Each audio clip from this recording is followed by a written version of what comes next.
They tell the world it is too dangerous, too destabilizing, too disruptive to the carefully controlled story we have been given about life and what comes after. I am speaking of my own experiences, visions I have been reluctant to share fully, descriptions that align with what thousands now report through near-death accounts, regression sessions, and spontaneous visions at the edge of life. At first, they thought I was speaking in metaphor. You know my speeches about symbols, myths, and archetypes, but I must tell you now, I was not simply theorizing. I'm going to tell you what consciousness undergoes in the moments after physical death with startling precision, and what I experienced turns every assumption we have been taught upside down. Let me start with the controversy. In 1944, I nearly died after a heart attack. During this brush with death, I experienced what I later called an objective vision of the beyond. I wrote about it cautiously, but the full details revealed later in interviews were considered far too explosive for publication at the time.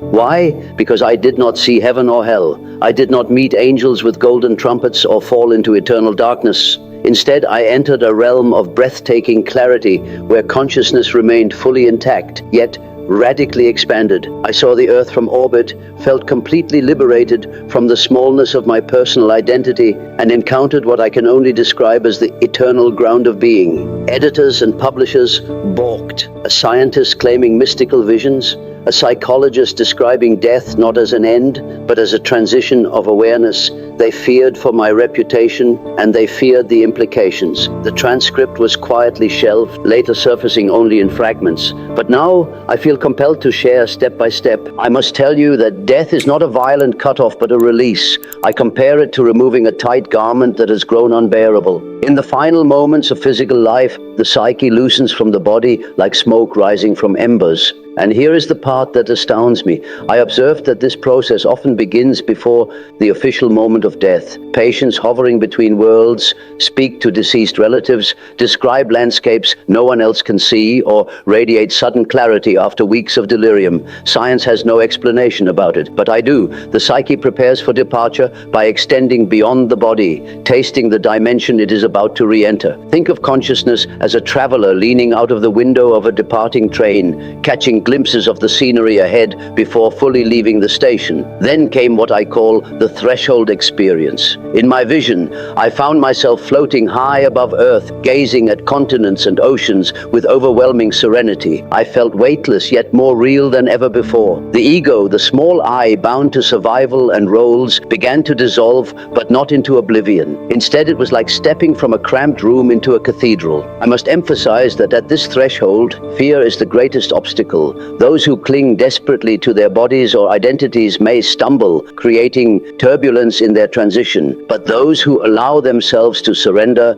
find the crossing effortless. I use this analogy. It is like falling asleep in a chair and waking in a garden. You are surprised at first, but you recognize the flowers, the air, the sky. The new world feels strangely familiar. Now here is where my understanding of psychology becomes vital. I observe that the moment after death is not random chaos or theological dogma. Instead, the psyche enters into direct encounter with the archetypes, the deep patterns of meaning that shape all human experience. If you grew up Christian, you might see Christ or angels. If you lived steeped in Buddhist practice, you might meet bodhisattvas or guardians of the bardo. An atheist might experience a radiant sense of truth, a formless presence. I explain this not as illusion, but as the psyche meeting the eternal forms it carried all along. I say, the images are not created to deceive, but to orient. In other words, the psyche builds a bridge between the known and the unknown, using the symbolic language it trusts most. This revelation explains why near-death reports across cultures vary in imagery, but converge in feeling, peace, expansion,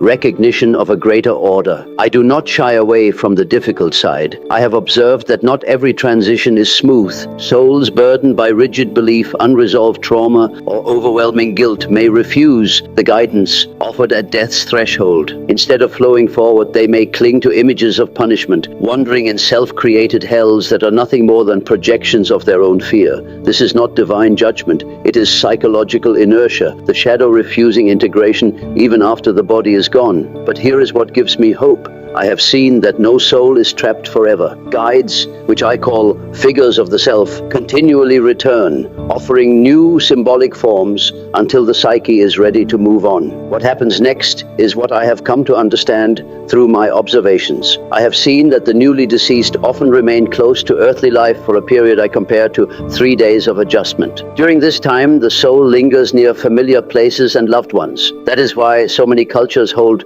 vigils, wakes, or mourning rituals for 3 days. Sensitive individuals may feel the presence of the departed, receive dreams, or notice synchronicities. I can tell you that this is not imagination. The psyche is genuinely near, acclimating to existence without a body. Then comes the reunion, but I must describe it in a way that challenges sentimentality. I have observed that we meet not only the loved ones from this life, but members of our soul family, companions across multiple incarnations. They may appear in what I call camouflage, grandmother young and radiant, a childhood friend smiling as though no time had passed. These forms are chosen not to deceive, but to comfort. The deeper truth is that we recognize each other essence to essence beyond appearances. I have observed that these reunions are both emotional and educational. Loved ones help the new soul orient, but they also remind it of larger tasks and purposes stretching far beyond a single lifetime. Now here is the revelation that astounded me most profoundly.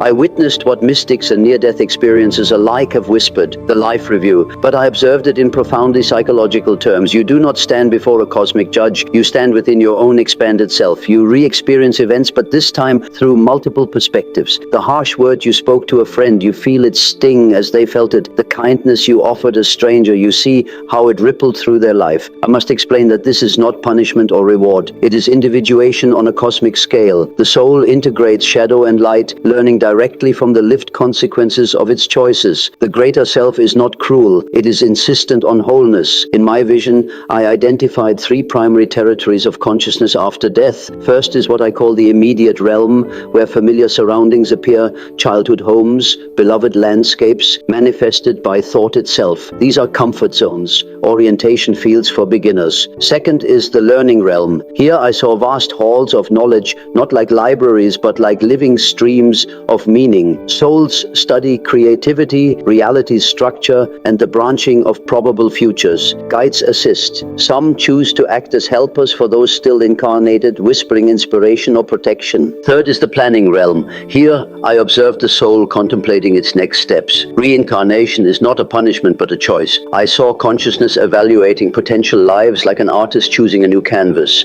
Parents, cultures, challenges, all are considered for their value and growth. What startled me most was my observation that multiple possibilities exist simultaneously. Before choosing, the psyche may preview different versions of potential lives, like drafts of a story. I must be clear, death does not end communication. Instead, it transforms it. Love, I have observed, creates enduring psychic bridges. The dead reach the living through dreams, synchronicities, sudden insights. Technology intrigues me as a potential medium for such exchanges, since the psyche operates through subtle energetic fields. Also, reports of flickering lights, meaningful songs, and even electronic voice phenomena echo my predictions. But I issue a warning. Excessive grief or desperate clinging can anchor a departed soul too tightly to the earthly plane, slowing its development. The healthiest form of connection is one of love without possession, honoring the bond while allowing both parties to continue their journey. At the deepest level,